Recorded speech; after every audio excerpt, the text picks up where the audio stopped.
Você já fez uma promessa sincera a Deus em uma manhã, com o coração cheio de esperança, apenas para se encontrar no final do dia no mesmo lugar, com o gosto amargo da mesma falha?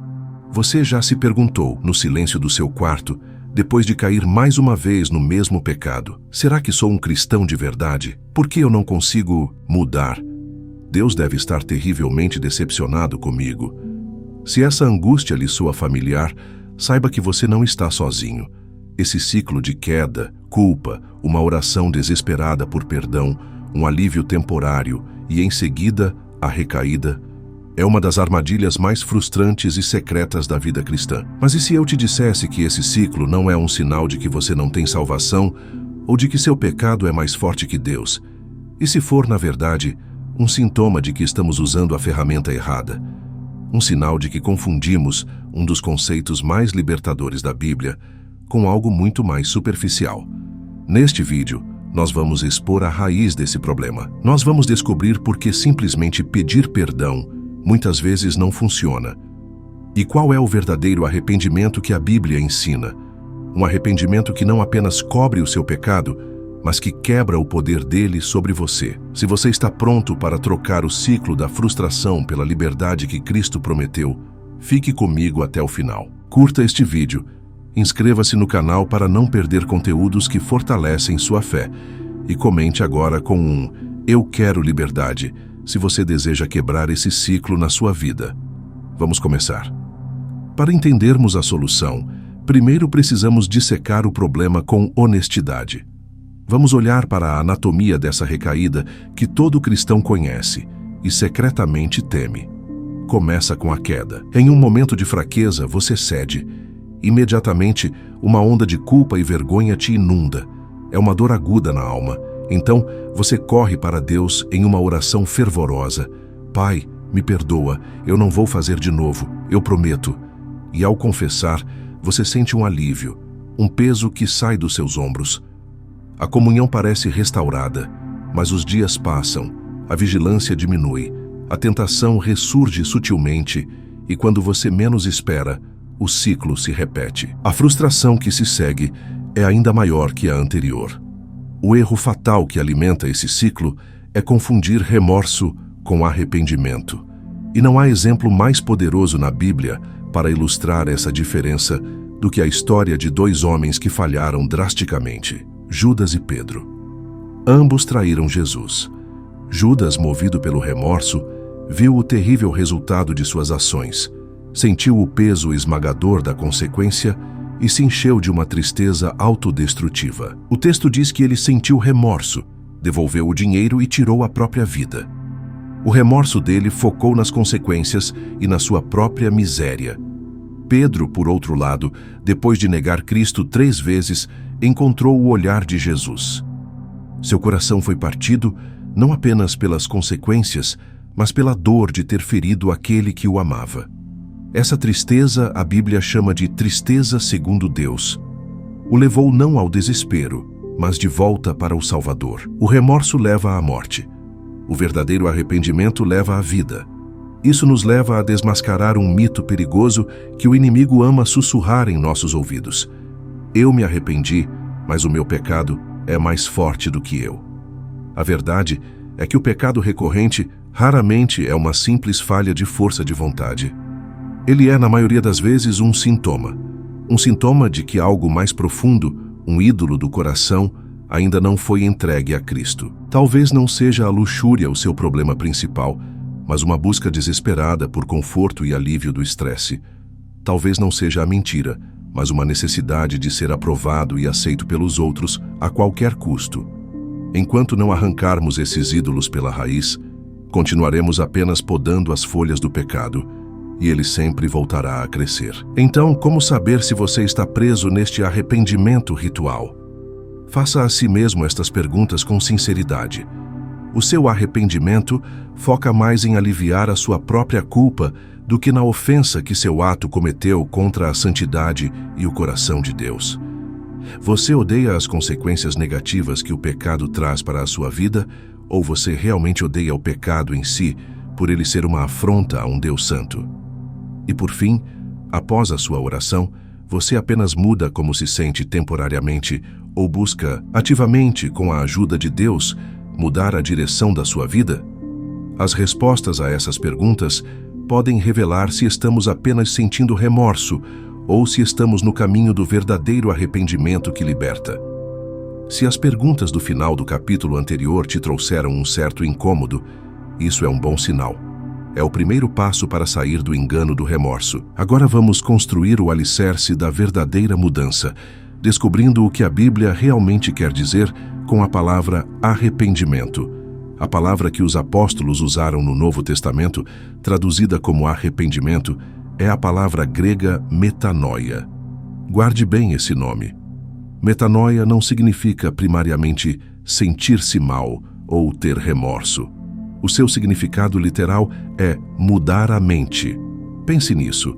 Uma revolução completa na sua forma de pensar. É por isso que o apóstolo Paulo nos instrui em Romanos 12:2 a sermos transformados pela renovação da vossa mente. O verdadeiro arrependimento não é uma mudança de sentimento, é uma mudança de mentalidade que, por consequência, transforma todo o resto. É uma reorientação completa da sua vida, se afastando do pecado e se voltando em direção a Deus. Para que essa mudança de mente seja completa e bíblica, ela precisa se apoiar em 3 pilares fundamentais. Se um deles estiver faltando, a estrutura toda desmorona e você volta para o ciclo da frustração. Os 3 pilares são o intelecto, a emoção e a vontade. Primeiro, o intelecto. Isso significa que você concorda com Deus sobre a natureza do seu pecado. Você para de dar desculpas, de minimizar, de culpar os outros ou as circunstâncias. Você olha para a palavra de Deus e diz: sim, o que eu fiz não foi apenas um erro. Foi uma rebelião contra um Deus santo e amoroso. A tua lei é boa, e a minha transgressão foi maligna. É um reconhecimento frio e honesto da verdade. Segundo, a emoção. Este é o pilar onde sentimos o peso do que o nosso intelecto acabou de concordar. É aqui que entra a tristeza segundo Deus, como vimos em 2 Coríntios 7:10. É odiar o pecado. É sentir dor, não por ter sido pego ou pelas consequências negativas, mas pela dor de ter quebrado a comunhão com seu Pai Celestial, de ter entristecido o Espírito Santo que habita em você. É a dor de Pedro, não a de Judas. Essa tristeza piedosa não te esmaga com vergonha. Ela te impulsiona para os braços do Pai. Terceiro, e absolutamente crucial, a vontade. O arrependimento que não leva a uma decisão e a uma mudança de direção é inútil. É aqui que a metanoia se completa. A sua vontade, movida pelo seu intelecto iluminado e pela sua emoção santificada, toma uma decisão consciente de virar as costas para o pecado e caminhar em uma nova direção, em direção a Cristo. Não é uma promessa de que você nunca mais vai falhar, mas é uma reorientação fundamental do seu propósito e do seu caminho. O maior exemplo prático dessa metanoia completa é a jornada do rei Davi, registrada para nós no Salmo 51.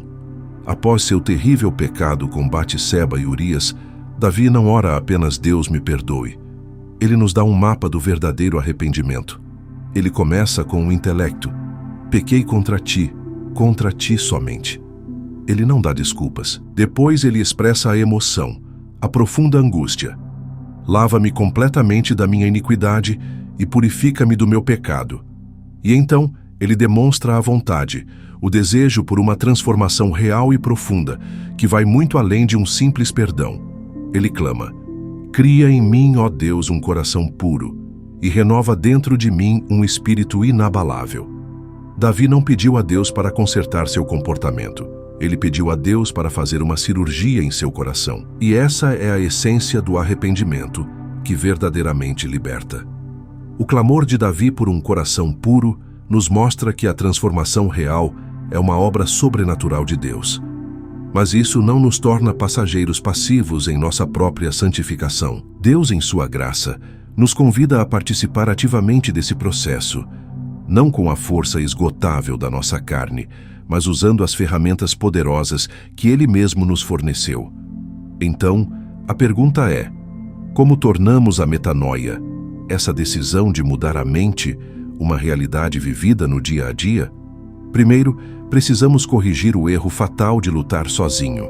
Muitos de nós, depois de nos arrependermos, cerramos os punhos e dizemos: agora eu vou conseguir. E falhamos, porque a batalha contra o pecado não é vencida com determinação humana, mas com rendição espiritual. Paulo diz em Gálatas 5,16: andem pelo Espírito, e de modo algum satisfarão os desejos da carne. A vitória não vem de tentar mais, mas de se render mais. A cada manhã, sua oração precisa mudar de Deus me ajude a ser forte hoje, para Espírito Santo, eu me rendo a Ti hoje. Viva através de mim, ande através de mim, produza o Teu fruto em mim, porque sozinho eu não consigo. Segundo, precisamos praticar o que eu chamo de amputação espiritual. Jesus usou uma linguagem chocante e radical em Mateus 5 quando disse: se o seu olho direito o faz tropeçar, arranque-o e jogue-o fora. E se a sua mão direita o faz tropeçar, corte-a e jogue-a fora. Jesus não estava falando de automutilação literal, mas de uma atitude radical para com o pecado. Pegue um papel e uma caneta, com coragem e honestidade, e faça um inventário. Quais são os gatilhos que alimentam o seu pecado recorrente? É um perfil específico nas redes sociais? Uma série que enche sua mente de lixo? Um horário específico do dia em que você fica sozinho e vulnerável? Um relacionamento de amizade que te puxa para a fofoca ou para a incredulidade? Seja o que for, a instrução de Jesus é clara. Corte, cancele a assinatura, bloqueie o perfil, mude sua rotina, estabeleça um limite firme no relacionamento. Será doloroso como uma amputação? Sim. Mas Jesus diz que é melhor entrar na vida sem uma dessas coisas do que manter tudo e perder a sua alma. Terceiro, precisamos redescobrir o poder subestimado da confissão a outros crentes. O inimigo ama o segredo. O pecado prospera na escuridão do isolamento, onde a vergonha nos diz: ninguém pode saber disso. Mas Tiago 5,16 nos dá o antídoto. Confessem os seus pecados uns aos outros e orem uns pelos outros para serem curados. Encontrar um irmão ou uma irmã madura e confiável, alguém que não irá te julgar, mas que irá te cobrir em oração e te ajudar a prestar contas, é uma das armas mais poderosas que Deus nos deu. Quando você traz seu pecado para a luz através da confissão, a vergonha perde seu poder e o ciclo de engano é quebrado. Finalmente, entenda como funciona a neuroplasticidade da fé. A ciência moderna usa esse termo para descrever a capacidade do cérebro de se reorganizar, formando novas conexões neurais.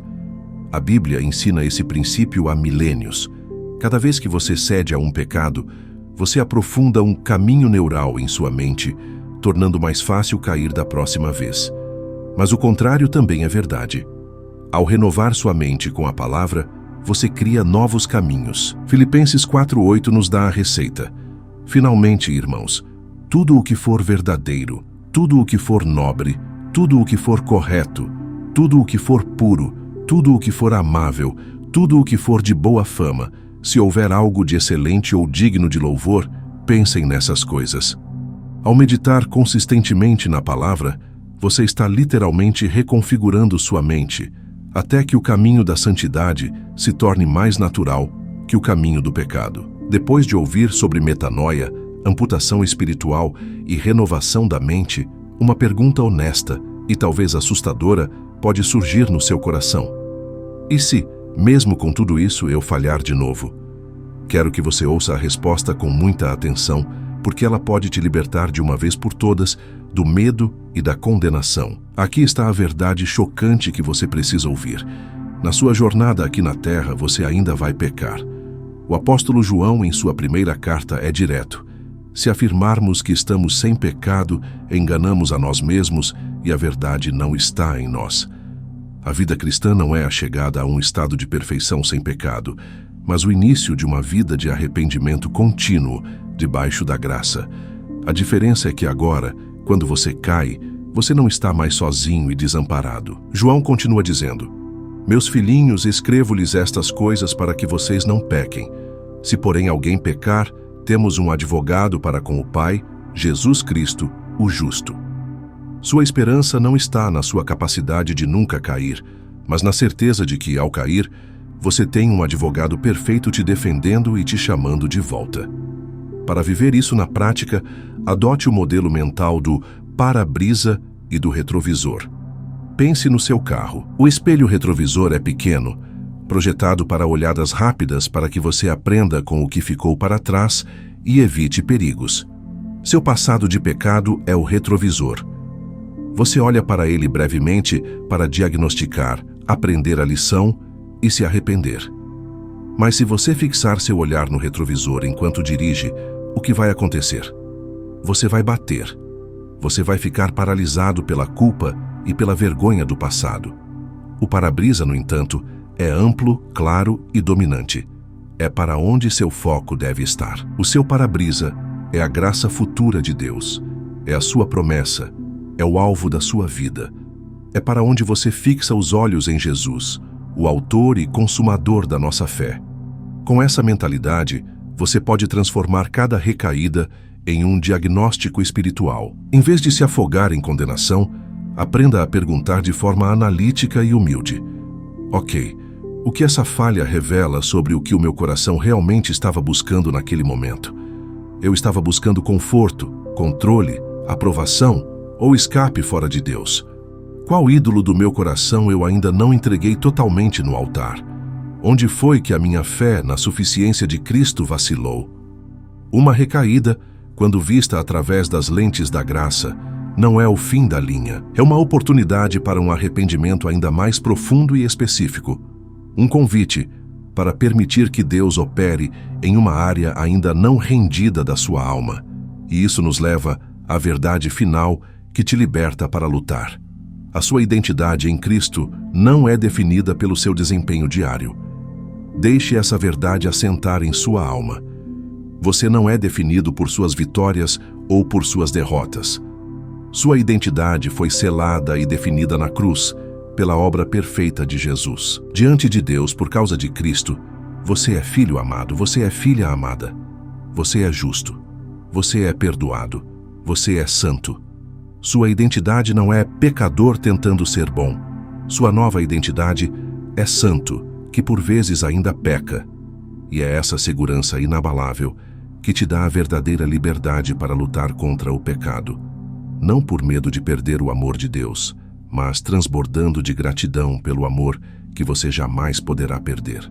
Chegamos ao final da nossa jornada hoje, mas para você, este pode ser o verdadeiro começo. Vimos como o ciclo frustrante do pecado e do remorso não é o seu destino. Ele é apenas um sintoma de um arrependimento mal compreendido. Nós desvendamos a diferença vital entre o remorso que leva à morte e a metanoia, a mudança de mente que leva à vida. Vimos que o verdadeiro arrependimento envolve seu intelecto, sua emoção e sua vontade. Aprendemos sobre as ferramentas da graça, a rendição ao Espírito, a amputação radical de gatilhos, o poder da confissão e a renovação da sua mente. E, acima de tudo, nos ancoramos na verdade libertadora de que nossa identidade não está em nosso desempenho, mas na obra consumada de Cristo. Então, como você sai daqui hoje e começa a viver essa liberdade? Deixe-me te dar 3 passos práticos. Faça a oração de Davi. Ainda hoje separe um tempo, não para uma oração apressada de me perdoe, mas para orar o Salmo 51. Peça a Deus para te dar um coração puro e um espírito inabalável. Peça a Ele para te dar o dom do verdadeiro arrependimento. Identifique e ampute um gatilho. Não tente mudar tudo da noite para o dia. Olhe para a sua lista de amputação espiritual e escolha uma coisa, apenas uma, e tome a decisão radical de cortá-la da sua vida esta semana, confiando na força do Espírito Santo para te ajudar. Declare a sua verdadeira identidade. Todas as manhãs ao acordar, antes mesmo de olhar para o seu celular, olhe-se no espelho e declare em voz alta: Eu sou filho de Deus, sou amado, perdoado e justo em Cristo. Minha luta hoje não é para ganhar o amor de Deus, mas porque eu já o tenho. Lembre-se, a jornada da santificação é uma maratona, não uma corrida de 100 metros. Haverá tropeços, mas agora você sabe como se levantar. Não com desespero, mas com um arrependimento que te leva de volta aos braços do Pai e com os olhos fixos no para-brisa da sua graça. Qual dessas verdades mais falou ao seu coração hoje? Deixe aqui nos comentários. Eu realmente quero saber e ler cada um deles. Se este vídeo foi uma bênção para você, não guarde para si. Compartilhe com alguém que você sabe que está lutando e precisa ouvir essa mensagem de esperança. Seja um instrumento de libertação na vida de outra pessoa. E claro, não se esqueça de curtir este vídeo, se inscrever no canal e ativar as notificações para que possamos continuar crescendo juntos em fé e liberdade. Que a graça e a paz do Senhor Jesus estejam com você, não por causa da sua perfeição, mas por causa da dele. Até a próxima.